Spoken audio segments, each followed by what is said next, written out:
ये बताओ, आप कुरान का संदर्भ नहीं जानते हो और किस तरह से कह सकते हो?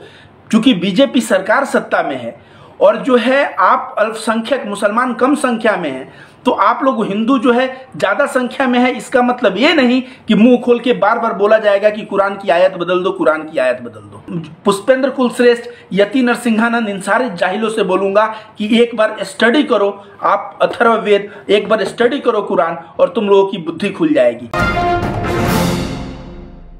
आजकल बहुत सारे लोग कहते हैं कुरान की कुछ आयत को बदल दो और दुनिया को आतंकवाद से मुक्ति मिल जाएगी। जी हाँ, मैं बात कर रहा हूं पुष्पेंद्र कुलश्रेष्ठ का, यति नरसिंहानंद का, नीरज अत्री का। इन सब की तो बात छोड़िए, ये सब हमेशा नफरत फैलाने का कार्य करते हैं।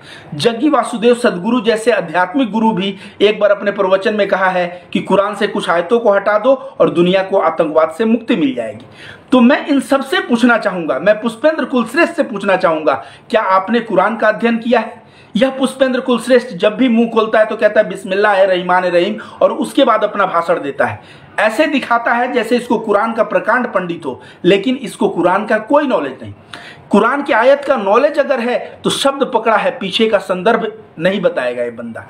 आज मेरे हाथ में आप देखिए कुरान है, मेरे हाथ में वेद है, और दोनों ये जो है कुरान ऐसा मत समझिए अरबी में है।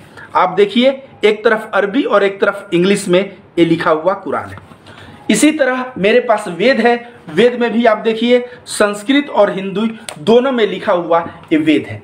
और इन दोनों का मैं कह रहा हूं जो बातें लिखी हुई हैं सभी धर्म में वो बातें सही लिखी रहती है, हमें संदर्भ को समझना चाहिए। ऐसा समझिए आपके बेटा को कोई मार्केट में पीट रहा है और आपका दोनों हाथ बांध दे, तो उस वक्त आप अपने पीटते हुए बेटे से क्या कहेंगे? या तो कहेंगे कि भाग, या तो कहेंगे कि उसके हाथ में भी है तो कुछ बोलेंगे, उससे मार, बोलेंगे कि नहीं? यही मैं बता दूं कि सूरह तौबा कुरान जिसके बारे में लोग सबसे ज्यादा अफवाह फैलाते हैं, सूरह तौबा को समझने के पहले कंटेक्स्ट को समझना पड़ेगा। जो मोसेस ऑफ मक्का हैं और मुसलमान, उन दोनों के बीच संधि हुई होती है, वादा हुआ होता है, समझौता हुआ होता है। उस वादा फरोशी करते हैं, समझौता को तोड़ देते हैं। जो मुसलमानों को धोखा देगा, उस वक्त अगर एक आयत नाजिल हुआ कि 4 महीने बीतने के बाद जहां भी इनको देखो इनका कत्ल करो, और अगले ही लिखा हुआ है आयत में कि अगर ये अमन चाहें, शांति चाहें तो इनको सुरक्षित स्थान तक छोड़ दो जहां ये महफूज रहें, सुरक्षित रहें। वही बात अथर्ववेद में भी लिखा हुआ है। जी हाँ, अथर्ववेद का 19 कांड का कांड 19 का 28 और 29 नंबर सुक्ता में लिखा हुआ है, हे दुश्मन विदारक सेनापति, आप हमारे दुश्मन को छेद डालिए। आप अगले मंत्र में हमारे दुश्मन को काट डालिए। अगले मंत्र में लिखा हुआ है आप हमारे दुश्मन को जला डालिए। उसके अगले मंत्र में लिखा हुआ हमारे दुश्मन को पीस डालिए। इस तरह की बातें, ये मैं हवाई बात नहीं कर रहा हूं, इसको खोल के, इसको पढ़ के ऑन कैमरा मैं आप लोगों को दिखाऊंगा। तो चूंकि वही मैं कहूं कि अब जो है वेद के बारे में पुष्पेंद्र कुलश्रेष्ठ कभी नहीं कहेगा कि वेद से, अथर्ववेद से इन 19 मंत्रों को हटा दो, क्योंकि ये 19 मंत्र हिंसा और आतंकवाद को बढ़ावा देने वाले मंत्र हैं। ये बातें कभी नहीं कहेगा। जग्गी वासुदेव सदगुरु को भी मैं कहना चाहूंगा कि आपको वेद पढ़ना चाहिए और तब ऐसी बातें करनी चाहिए। ये नीरज अत्री को भी बोलूंगा कि ये लोग बिना वेद पढ़े, बिना कुरान पढ़े, एक कंटेक्स्ट संदर्भ जानते ही नहीं है। आप मुंह खोलोगे, बोलेगे कुरान का आयत बदल दो। क्या कुरान हराम में पा गए हो क्या? ये कुरान को बहुत हल्के में ले लिए हो क्या?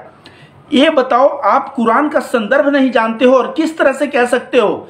क्योंकि बीजेपी सरकार सत्ता में है और जो है आप अल्पसंख्यक मुसलमान कम संख्या में हैं, तो आप लोग हिंदू जो है ज्यादा संख्या में है। इसका मतलब ये नहीं कि मुंह खोल के बार बार बोला जाएगा कि कुरान की आयत बदल दो, कुरान की आयत बदल दो।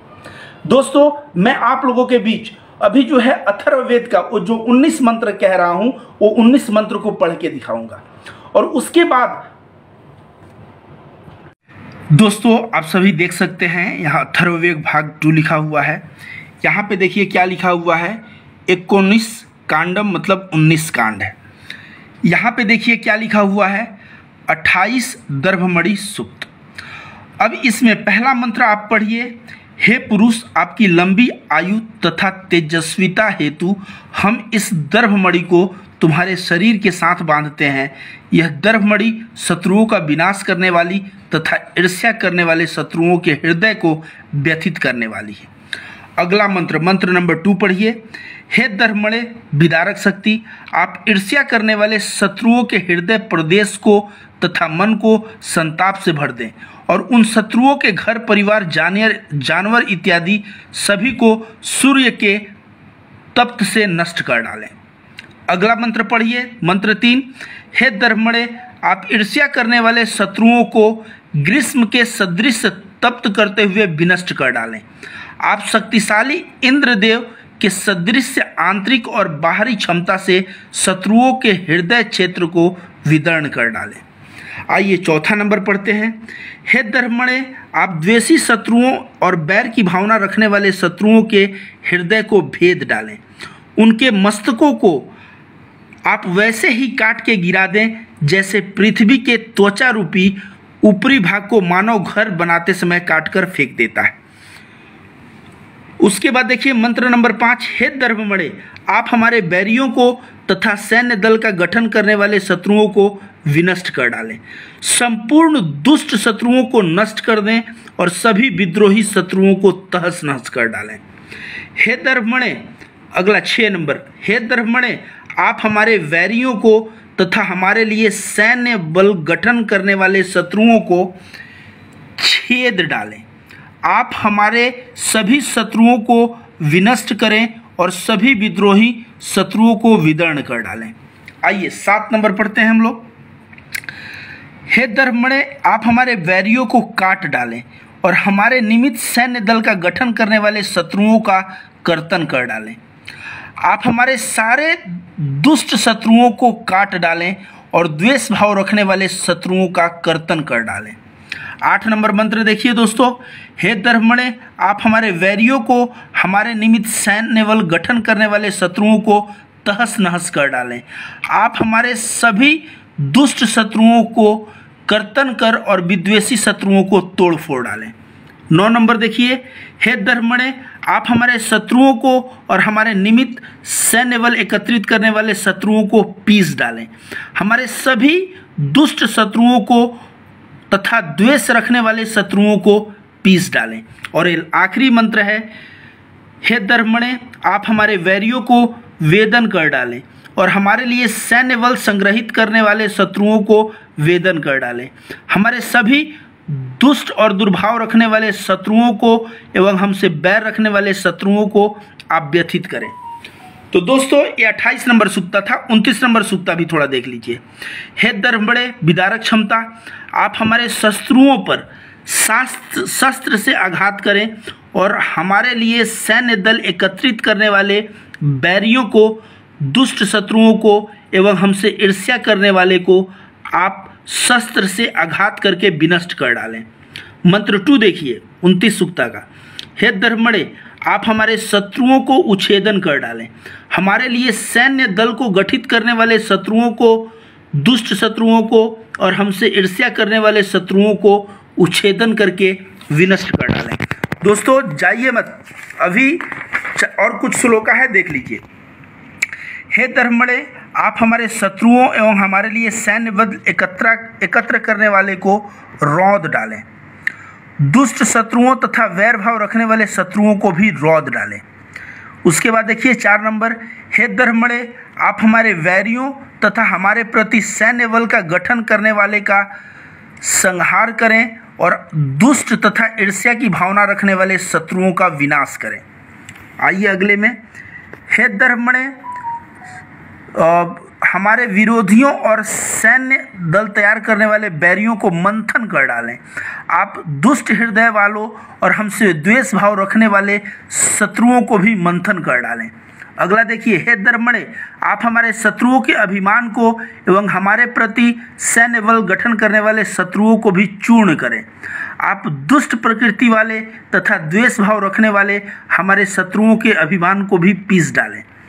और 2 मंत्र है दोस्तों। हे धर्मणे, 7वां में ये। हे धर्मणे, आप हमारे विरोधियों और सैन्य दल का गठन करने वाले और दुष्ट स्वभाव वाले तथा हमसे विद्वेष रखने वाले को भस्मीभूत कर दे। भस्मीभूत मतलब होता है जला के राख कर डालें। सोचिए। हे धर्मणे, 8वां मंत्र पढ़िए। हे धर्मणे, आप हमारे विद्रोहियों तथा सैन्य बल एकत्र करने वाले विद्रोहियों को दाह करें, दग्ध मतलब होता है दाह करें, और दुष्ट हृदय वालों और हमसे द्वेष रखने वाले शत्रुओं को दाह कर डालें। और ये अंतिम देखिए क्या लिख रहा है, हे धर्मणे, आप हमारे बैरियों तथा हमारे प्रति सैन्य बल इकट्ठा करने वाले शत्रुओं को मार गिराएं, संवेदना शून्य विरोधियों तथा द्वेष दुर्भाव रखने वाले शत्रुओं को आप मार गिराएं। आप लोगों ने मंत्रों को देखा, इसमें कैसे लिखा हुआ है, दुश्मन को छेद डालो, दुश्मन को पीस डालो, दुश्मन को काट डालो, दुश्मन को जला डालो, दुश्मन को जिस तरह पृथ्वी घर बनाते समय पृथ्वी को से छेड़छाड़ किया जाता है वैसे दुश्मन के साथ छेड़छाड़ कर दो। मतलब समझिए इस तरह से वेदों में ज्ञान है कि इस तरह से दुश्मन को नाश किया जाए। अब क्या इसके लिए वेद को हिंसक मान लें, कुरान को हिंसक मान लें? मैं कह रहा हूं दोस्तों, प्रत्येक धर्म ग्रंथ अच्छा है, प्रत्येक धर्म ग्रंथ शांति सिखाता है, परपेक्ष रहता है। अगर कोई आपको मारे, आपके सर पे कोई बंदूक रख के बंदूक चलाने वाला ही हो, उस वक्त अगर आपके पास कोई बंदूक हो आप चला दीजिए, यही आपका फर्ज है। और भारत का संविधान भी यही कहता है, सेल्फ डिफेंस का सबको राइट है। तो चूंकि आप लोग मुंह खोलेंगे और मुंह खोल के क्या कहेंगे, आप लोग मुंह खोल के बोलेंगे कुरान की आयत बदल दो, कुरान की आयत बदल दो। चूंकि बीजेपी सत्ता में है और मुसलमान संख्या में कम है, इसका मतलब यह नहीं कि आप इसका फायदा उठा के बार बार कुरान को बदलने की बात करेंगे। मैं आप पुष्पेंद्र कुलश्रेष्ठ, यति नरसिंहानंद, इन सारे जाहिलों से बोलूंगा कि एक बार स्टडी करो, आप अथर्ववेद एक बार स्टडी करो कुरान, और तुम लोगों की बुद्धि खुल जाएगी। ऐसे मुंह खोलो और मुंह खोल के बार बार एक कुरान की आयत बदलना, इस तरह की बातें करना बिल्कुल सही नहीं है। दोस्तों, मैं रविकांत भारती, मैं जिस तरह से हिंदू मुस्लिम भाईचारा एकता की बात करता हूं, पिछले 1000 वर्ष से हिंदू मुस्लिम प्रेम सद्भावना रहा है। बीजेपी पिछले 6 वर्षों में आया और देश में किस तरह से आप देखेंगे ईद में हिंदू और मुसलमान का इंटरेक्शन कम हो गया है। यहां तक कि पहले दुर्गा पूजा में कहते हैं ना, बहुत सारा मुस्लिम महिला नकाब पहन के दुर्गा पूजा के पंडालों में घूमती थी। बीजेपी ने ऐसा कर दिया है कि उसमें भी हिंदू मुस्लिम की भाव आ गई है। तो इस देश में जो हिंदू मुस्लिम का भाव आया है, इससे बचाने का मैं प्रयास करूंगा।